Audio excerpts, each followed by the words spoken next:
Vous écoutez RTL. RTL vous en parle déjà. Rémi Sulmon. 8h14, bonjour Rémi. Bonjour Yves, bonjour à tous. Ce matin, vous nous parlez déjà de La Reine des Neiges 2, la suite du film phénomène des studios Disney, qui a fait chanter toutes les petites princesses du monde, va sortir à Noël 2017 ou 2018 Non. En fait, non Yves, La Reine des Neiges 2 est déjà sortie. Je me doutais que vous n'étiez pas au courant. La Reine des Neiges 2 est sortie à Montbazon, 4000 habitants, à 25 minutes de Tours. Vous vous dites que là, j'ai fondu avant même l'arrivée de la neige. Oui. Je me doutais, donc je suis venu avec la bande-annonce. Vous avez aimé La Reine des Neiges? Libéré, délivré. Découvrez La Reine des Neiges 2. Mais d'ailleurs, la musique, elle m'a donné mal au crâne. Moi, j'ai pas de crâne. C'est décidé. Là, c'était Olaf, le bonhomme de neige un peu bêta. La Reine des Neiges 2, un court-métrage parodique de 3 minutes, vous l'avez compris, a été tourné dans la commune de Montbazon par une association d'adolescents épaulée par un animateur jeunesse inventif, Lohan Tréhard.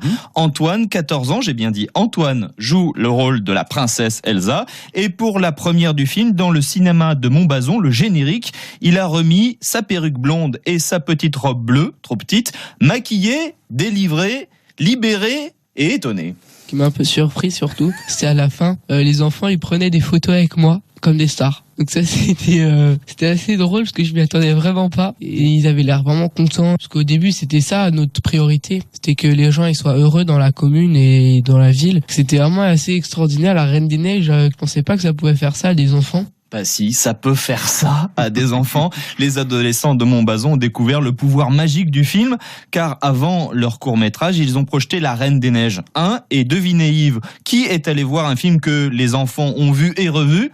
Eh ben tout le monde. Le cinéma a fait que ça le comble. Le phénomène La Reine des Neiges, 2 ans après sa sortie, est loin d'être épuisé en Touraine et dans le reste du monde. Et donc La Reine des Neiges 2, le vrai film, va encore relancer cette ferveur. C'est donc annoncé pour Noël 2017 ou pas alors, 2018, me dit-on chez Disney. Disney va vraiment se laisser le temps pour tenter d'égaler le record inattendu du premier film, me disait Stéphane Boutsock qui suit cela de tout près pour RTL pour nous. Faut essayer de refaire chanter la planète avec un refrain aussi entêtant que libéré et délivré, chanté par Elsa, la Reine des Neiges.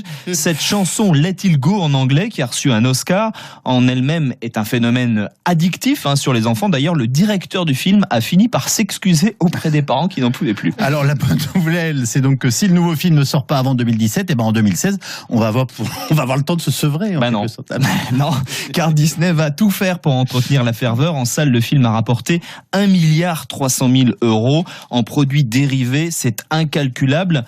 Une attraction Reine des Neiges va ouvrir à Disneyland en Floride. À Disneyland Paris, le spectacle karaoké Reine des Neiges va reprendre. Il a accueilli 1 million de personnes, là aussi record absolu. Et puis dans quelques mois, on aura les chiffres. On saura s'il y a eu un effet prénom Elsa en France. Aux États-Unis, on sait déjà qu'il explose. En France, ça frémissait en 2014. Stéphanie Rapoport, auteur de l'officiel des prénoms que j'ai appelé Getza. Dans les années 70, après une série à succès Tarzan, il y avait eu des petits Tarzan. Ils ont 40 ans aujourd'hui. Et ben moi, je veux leur souhaiter un joyeux Noël à eux qui ont eu des parents un peu givrés, comme la Reine des Neiges. Écoutez, Elsa, c'est quand même beaucoup plus charmant que Tarzan.